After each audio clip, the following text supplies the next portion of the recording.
Now Dr. Schramm teaches, he says, mainly Native Americans, the sons and daughters of you who were born in this great country. And he teaches to remind them of the axioms of a free society. Ladies and gentlemen, please welcome the man that I know who loves his America more than anything I know and is more passionate about his America than anything I know. Please welcome Dr. Peter Schramm. Honored to be here. Thank you very much. That was a fine introduction, much better than my unprepared speech. I'm here because, along with you, I'm angry. I'm angry not so much at the policies that some of our political opponents have proposed, although I disagree with those policies, healthcare included. But my anger stems from a fundamental understanding and belief that what we represent in these tea parties and in our gatherings and in our deliberations over public policy is what the founders of our country would have us represent. In other words, you made reference to my parents having single-dollar bills in their possession in the 50s. The single-dollar bill reminds me of a massive fact that our president or our elites can't deny ever, and that is that the Great Seal of the United States is on the back of the single-dollar bill. The reason this is important to remind us is because, and this is not anything, by the way, that you don't already know, but I want to remind you of what and who supports you in your deliberations, loud or quiet, about public policy matters in these difficult months. And it's no one less than the founders and framers of the Constitution. These were not quiet people.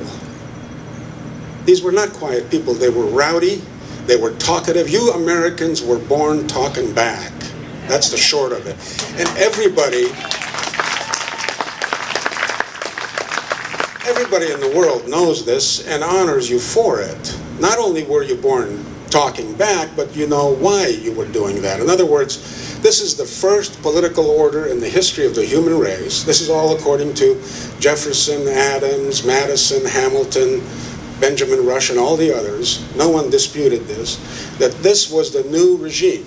This was the first political order in the history of the human race that whose political axiom, which Ken Blackwell will reflect on, its political axiom that all men are created free and equal, means that ordinary human beings, not people with Harvard degrees and people with blue blood running in their veins and so forth and so on, but ordinary folks can govern themselves.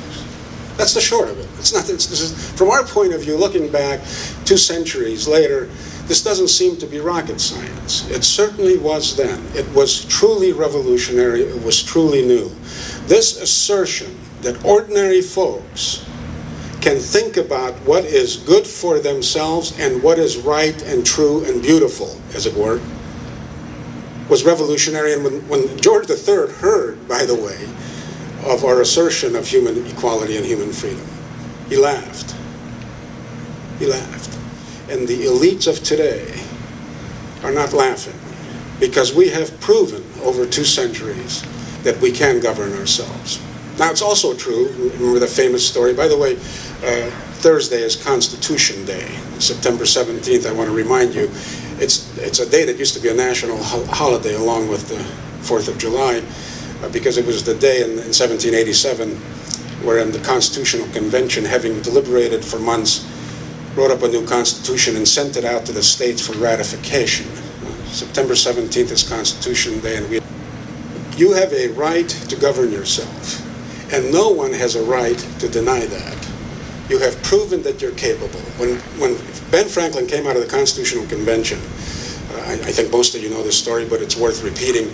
A true story. A lady confronted him because they had been deliberating in secret, so nobody knew what was going on, and said, "Mr. Franklin, what kind of government, what form of government, as you refer, what form of government have you given us?" And Ben Franklin turned to the lady and said, "A republic, madam, if you can keep it."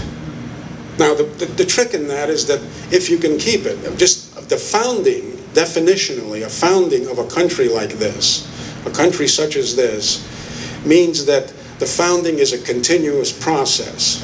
In other words, there's nothing mechanical in limited constitutional government. You can't simply establish it and then assume that it's a machine that runs by itself and everything will be all right forevermore. You can't even do that in a monarchy, by the way, self-evidently, because all monarchies ended up in war with in a civil war over who would end up ruling, which brother or which son of the previous king would rule.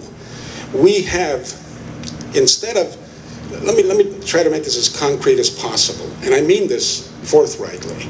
You are the only people in the history of the human race that have replaced war as being synonymous with politics with talk as being synonymous with politics. That's what you have done. That's your great accomplishment. And you will always be known for that through the centuries, even if you end up failing at this great experiment. In other words, let me refer not to the Declaration of the Constitution, which Ken, I'm sure, will have reference to. Let me refer you to one very interesting document that most of us do not read on a regular basis.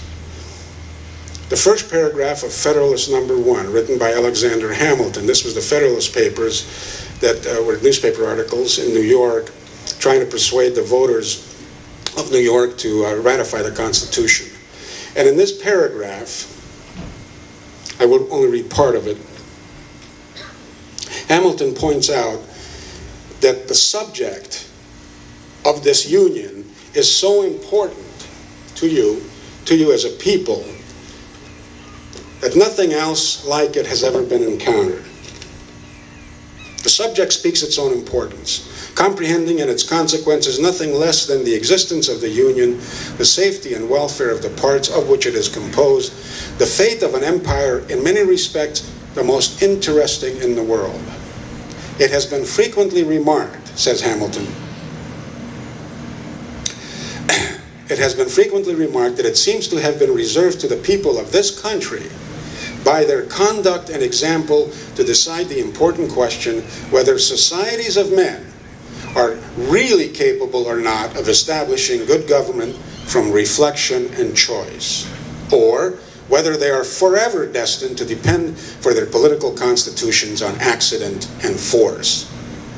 If there be any truth in the remark, the crisis at which we are arrived may with propriety be regarded as the era in which that decision is to be made. And a wrong election of the part we shall act may, in this view, deserve to be considered as the general misfortune of mankind. Not only as a general misfortune of Americans, but of mankind, because no one in the history of the human race had ever attempted this before. You succeeded. You overcame some extraordinary difficulties, including a civil war, and you are still succeeding. And anyone that tells you that you ought to be quiet and not deliberate in the process of choosing your elected representatives or their policies is wrong.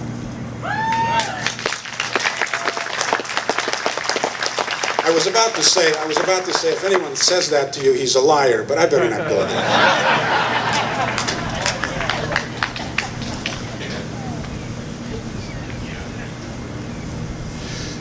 You are representatives of the greatest experiment in the history of human race. This is what makes you Americans. Not the blood that you carry in your veins, not the color of your skin, not your gender, not your background, not the fact that you may have been born in Hungary or someplace else, or where your great-grandparents came from. You are judged, we are judged, by the content of our character, by the things for which we stand, and whether or not we can prove to mankind in a continual way, today and tomorrow, that such ordinary folks as you and I can govern themselves. God bless you. Thank you for your work.